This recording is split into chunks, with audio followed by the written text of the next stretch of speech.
Boa tarde, graça e paz, mulheres abençoadas deste grupo, mulheres que oram.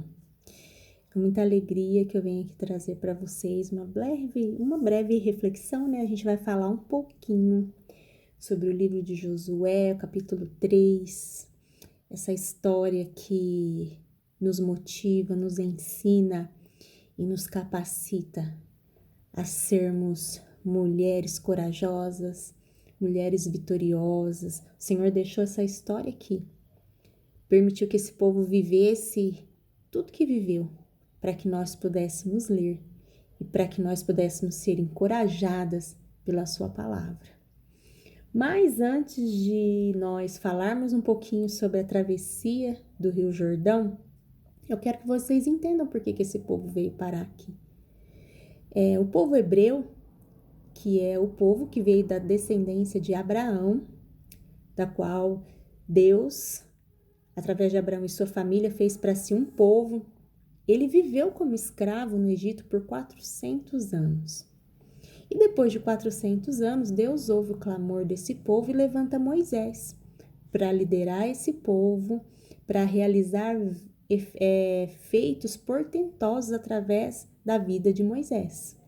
Então, vocês sabem das pragas, né, as 10 pragas, e Deus abriu o mar e o seu povo passou a seco e Deus afogou no mar Faraó e todo o seu exército, a maior potência daquela época.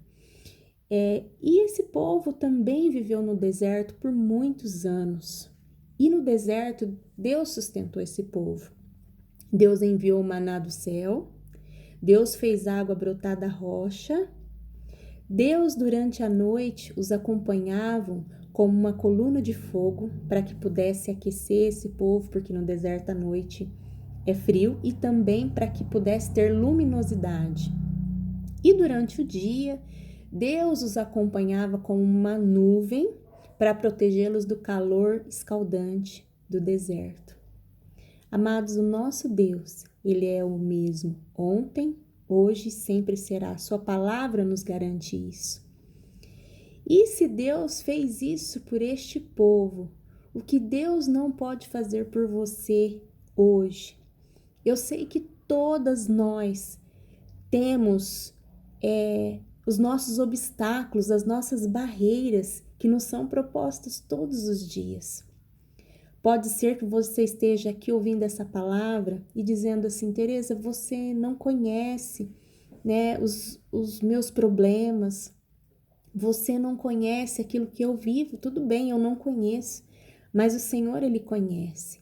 E não é à toa que o Senhor nos trouxe essa palavra, não é à toa que o Senhor nos trouxe estes versículos, mas é para que nós sejamos encorajadas através da sua palavra a darmos um passo de fé. Porque o Jordão, né, quando esse povo chegou ali, Moisés já havia morrido e Josué estava na liderança desse povo. E justamente esse Josué, do qual dá o nome ao livro. E o Senhor dá algumas orientações a Josué de como deveria ser feito. Então, esse obstáculo que está aí na sua frente, o Senhor deseja te dar orientações para que você saiba como que você vai vencer essa barreira, ainda que pareça intransponível. Eu vejo assim esse povo chegando ali às margens do rio, na época das cheias, mais de 1 milhão de pessoas. Ali havia velhos, havia crianças, e eles pensaram: como que nós vamos passar? Como que nós vamos transpor esse Jordão? E assim é você. Você olha para o seu obstáculo, você olha para a barreira que existe e você diz: mas como que eu vou vencer isso? Como será possível vencer isso? Então o Senhor dá algumas instruções para Josué que eu quero que você preste atenção. O Senhor deseja dar instruções para você. E a primeira instrução que o Senhor dá para Josué é que a arca da aliança, a arca do concerto, a arca que simbolizava a presença de Deus, fosse à frente daquele povo. O que era a arca? A arca era uma caixa de madeira que eles haviam construído pela instrução do Senhor, com as medidas, tudo certinho, revestida de ouro, essa caixa. Na sua tampa havia 2 querubins dobrados, né, com as asas para cima, como se estivessem adorando o Senhor. Em volta, nos 4 lados, havia 4 argolas, uma de cada lado, para que ali fosse passado varetas, para que os levitas, apenas os levitas, podiam levar a presença de Deus, podiam levar a arca, e essa arca deveria ir à frente, mais ou menos uns 900 metros do povo, a arca deveria ir à frente, as pessoas deveriam ir olhando para a arca, a presença de Deus indo à frente. Então, nós aprendemos que você não está sozinha para transpor essa barreira. Chame a presença de Deus para que você possa transpor essa barreira, e a presença do Senhor vai à frente. E você não vai olhar para a barreira, você vai olhar para a presença de Deus, você vai olhar para a presença de Deus, que é ela que vai fazer com que você transponha o seu Jordão. A segunda coisa, a segunda instrução que o Senhor dá para Josué é que o povo deveria se santificar. Está lá no verso 5, está escrito assim: Josué orientou o povo: santificai-vos, porque amanhã o Senhor fará maravilhas no meio de vós. Santifica-se, santifica-se, porque amanhã o Senhor fará maravilhas no meio de vós. O Senhor deseja realizar coisas grandes no meio de vocês, mas para isso você precisa se santificar. E o que é se santificar? Se santificar é se separar para o Senhor. Eu não disse para você que esse povo havia vivido como escravo no Egito por 400 anos? E o Egito, ele tinha uma cultura, costumes que não agradavam ao Senhor. Eles adoravam outros deuses, eles se prostravam diante de imagens de escultura. Então o Senhor queria que o seu povo, os hebreus, se separassem de tudo aquilo. Quer dizer que se por acaso ainda houvesse algum resquício daqueles costumes ruins, porque eles estavam no meio de tudo aquilo, vivendo tudo aquilo, e se por acaso na pontinha do coração deles ainda houvesse alguma coisa daqueles costumes que não agradavam ao Senhor, eles deveriam pedir perdão, né? Deixar tudo fora. Eles deveriam permanecer com suas famílias, pensando no Senhor, clamando ao Senhor, orando, se separando, o pensamento no Senhor, para que eles estivessem prontos para aquilo que Deus iria então realizar através deles. E o que nós aprendemos com isso, né? Nós aprendemos que o nosso Deus, ele é bom, o nosso Deus, ele é fiel, mas o nosso Deus também é justo e santo. E o Senhor não abre mão da sua santidade. Nós que precisamos do Senhor, o Senhor não precisa de nós. Embora ele nos ame, embora ele enviou seu filho para morrer na cruz do Calvário, mas foi justamente para que, através do sacrifício de Jesus, nós pudéssemos nos santificar hoje.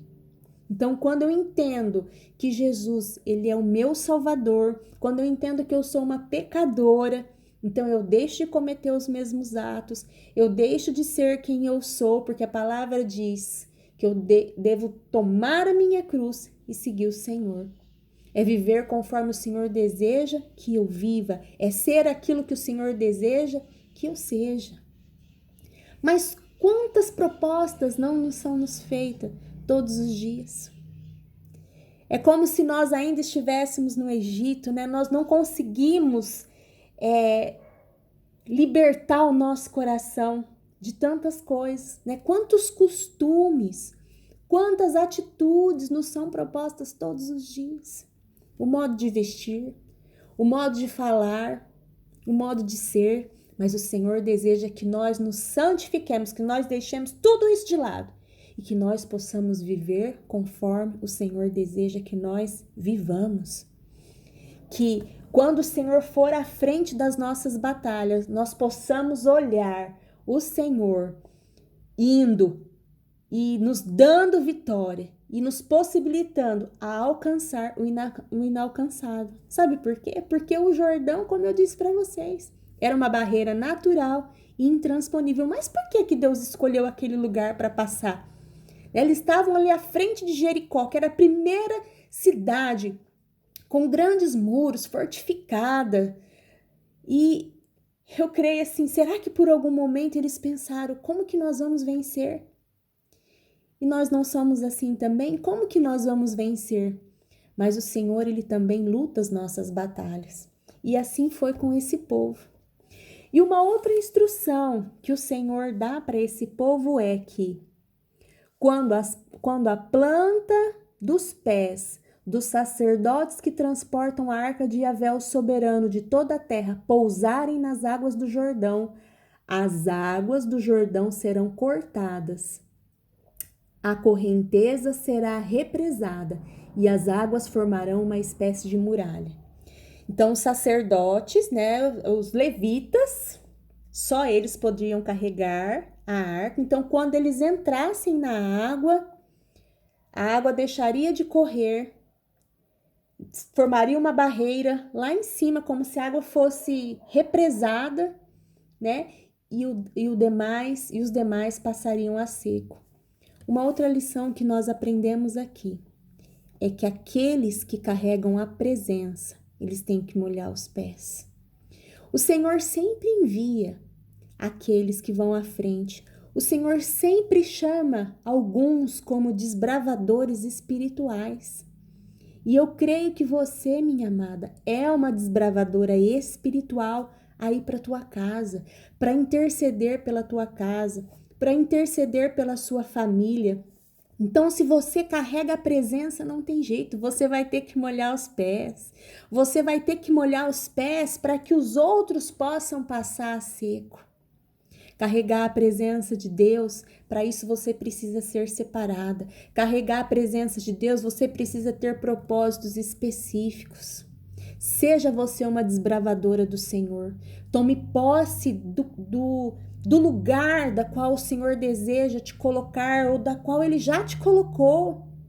Você carrega a presença e para isso você precisa molhar os pés, para que outros venham passar em segurança, para que outros venham passar a seco, para que outros possam sim ser abençoados porque você se esforçou, porque você não temeu, porque você foi à frente, porque você não desistiu, porque você falou, eu vou levar a presença, eu vou levar a presença de Deus para dentro da minha casa, eu vou levar a presença de Deus para dentro do meu casamento, eu vou levar a presença de Deus para a vida dos meus filhos. Uma outra coisa que nós aprendemos com a palavra do Senhor, que está lá em Provérbios, capítulo 14, verso 1, é que diz: a mulher sábia edifica a casa, mas a tola, com a sua própria mão, a destrói. O trabalho de edificar a casa não é de Jesus. O trabalho de edificar a casa não é do marido. O trabalho de edificar a casa não é do Espírito Santo, senão estaria escrito aqui. Mas a palavra diz: a mulher sábia edifica a casa. Essa função de edificar é minha e sua. E o Senhor nos chama hoje para que nós sejamos uma desbravadora espiritual dentro do nosso lar, para que nós possamos levar a presença dele, fazer com que a nossa família atravesse o Jordão a seco. O que você deseja? Você deseja um casamento saudável? O que você deseja? Um relacionamento com o seu marido amoroso, gostoso? O que você deseja? Que os seus filhos possam servir ao Senhor, ter uma família abençoada? Então, para isso, minha amada, você precisa viver a palavra, para isso você precisa olhar a presença de Deus que está indo à frente. E mais, você precisa tomar posse desse lugar que Deus deseja que você tenha, de carregar a presença. Sabe, eu sei que às vezes as nossas lutas não são fáceis. Nós temos que administrar uma casa, nós temos que trabalhar fora, nós temos que nos cuidar. Emocionalmente, nós somos bem sensíveis, mas se o Senhor te colocou nessa posição, assim como o Senhor colocou o povo dele ali, à frente do Jordão, de frente com a cidade de Jericó, o Senhor fez o que era louco para confundir os sábios? As coisas de Deus não são as mais fáceis, mas é aquilo que vai, em primeiro lugar, engrandecer o nome dele. E em segundo lugar, fazer você perceber que você pode muito mais além do que você imaginava que você iria. Quem poderia imaginar que as águas deixariam de correr e que aquele povo atravessaria seco? E assim foi na vida desse povo. Então Deus diz que os desafios que são propostos para você todos os dias, você pode vencer. Vem, atravessa o teu Jordão. Vem nessa proposta de Deus para a tua vida, para a tua família. E uma outra coisa que o Senhor deseja nos ensinar, que Ele tem falado comigo, essa semana que passou, eu queria dividir com vocês, que está lá na palavra do Senhor, lá no Evangelho de Marcos, no capítulo 7, os versos 24 a 30, a palavra do Senhor nos diz assim: Então partiu Jesus daquele lugar e foi para os arredores de Tiro e de Sidom. Entrou em uma casa e desejava que ali ninguém o buscasse, ninguém o soubesse, porém não foi possível manter sua presença em segredo. De fato, assim que ouviu falar sobre ele, certa mulher cuja filha pequena estava com um espírito imundo, chegou e atirou-se aos seus pés. A mulher era grega de origem cirofenícia e implorava a Jesus que expulsasse da sua filha o demônio. Mas Jesus lhe explicou: Deixa primeiro que os filhos se alimentem até ficarem satisfeitos, pois não é justo tirar o pão dos filhos e lançá-los aos cachorrinhos. Mas ao replicar-lhe a mulher: Sim, Senhor, mas até os filhotes dos cães, debaixo da mesa, comem das migalhas das crianças. Então Jesus lhes declarou: Por causa dessa tua resposta, podes ir em paz. E o demônio deixou a sua filha. E o que o Senhor deseja nos dizer com isso? Sendo que nós estamos falando de Josué. Josué está lá no Velho Testamento. Josué está levando um povo que era seu para um lugar que o Senhor havia prometido. Ali havia uma barreira que eles precisavam transpor para tomar posse daquilo que já era deles. Aí nós vemos lá no Novo Testamento, Jesus se encontrando com uma mulher, né, que vai ao seu encontro, clamando pela vida de sua filha, que estava possessa por um espírito imundo. E Jesus chama aquela mulher de cachorra. Jesus diz que não era certo tirar o pão dos filhos e lançá-lo aos cachorros. Os filhos eram justamente os descendentes deste povo. Porque a palavra do Senhor nos diz: veio para os que eram seus, mas os seus não receberam. Então, para todo aquele que crer, deu-lhes o poder de serem feitos filhos de Deus, ao saber, aos que creem no seu nome. Aquela mulher, pela fé, alcançou um milagre, não sendo filha, porque a palavra, aquele tempo que Jesus estava vivendo era para esse povo aqui de Josué. Muitos anos se passaram. Jesus veio para falar para esse povo ainda. Mas aquela mulher alcançou graça porque ela creu, porque ela foi até Jesus. Mas sabe o que o Senhor deseja nos dizer? Que hoje, lá nos evangelhos, especificamente em Mateus 27:51, diz que o véu do templo se rasgou. Então, todo aquele que crê tem livre acesso a Deus hoje. E todo aquele que crê pode ser chamado de filho de Deus. O Senhor tem uma mesa posta para nós hoje. Hoje nós não mais precisamos ser como essa mulher, de comer das migalhas que caem da mesa. Mas se você crê que hoje eu entendo que uma das maiores barreiras que o nosso Jordão é de fato nós crermos que Jesus morreu por nós. E o crer, ele significa que as minhas atitudes demonstrarão aquilo que eu penso, aquilo que eu digo. Se eu entendo que Jesus é o meu Senhor e o meu Salvador, eu preciso me mover, eu preciso estar no lugar que comprova, as minhas atitudes precisam demonstrar que eu creio. E aí sim eu ser chamada filha de Deus. E eu me assentar à mesa. E eu participar do banquete espiritual que Deus tem para mim e para a tua vida todos os dias. Não mais viver de migalhas. Sabe o que é viver de migalhas? É como essa mulher aqui. Ela precisava de um milagre. Então ela foi atrás de Jesus porque ela precisava de um milagre, mas nós nunca mais ouvimos falar dessa mulher. Ela não foi chamada de filha. Pela misericórdia, ela alcançou algo que ela precisava. É assim que você quer viver? Vivendo de migalhas, você precisa de um milagre, então você vai até Deus e pede: ai, Senhor, me faz isso, me faz aquilo, eu preciso disso, eu preciso do meu casamento, e Deus faz? Faz sim, porque Ele é misericordioso, mas não é isso que Ele tem para você. Ele tem para você uma nova identidade, uma identidade de filha, e aí você pode se assentar à mesa e comer do banquete celestial preparado para você, preparado para os filhos. E quantos Jordãos, né, nos são propostos todos os dias? Hoje eu te proponho que você possa transpor o Jordão de crer que você é filha. Não mais viver de migalhas. Eu te proponho que através da fé você possa de fato demonstrar através das suas atitudes que você entendeu que Jesus morreu na cruz por você e que não é só mais esse povo, mas hoje é para todo aquele que crê, para mim e para você.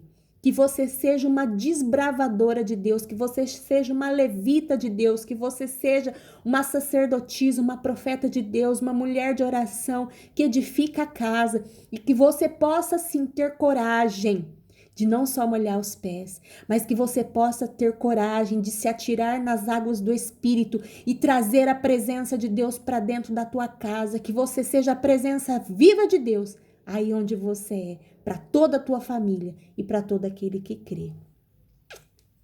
Que Deus cure o seu casamento, que Deus cure os seus traumas, que Deus cure as suas emoções, porque você é filha. Se assente na mesa, transponha o Jordão da dúvida, que você possa crer, que você possa se atirar nos braços do Pai e dizer: Senhor, eu preciso de você, eu cansei de viver de migalhas. Eu cansei de viver de migalhas, eu quero me assentar na tua mesa e eu quero provar do teu alimento. Não é mais o maná que cai do céu, mas é o alimento de melhor que ele podia nos dar, que é o seu próprio Filho, Jesus Cristo. Transponha o Jordão da dúvida. Tome posse do lugar que Deus tem para você na mesa. Fique na paz.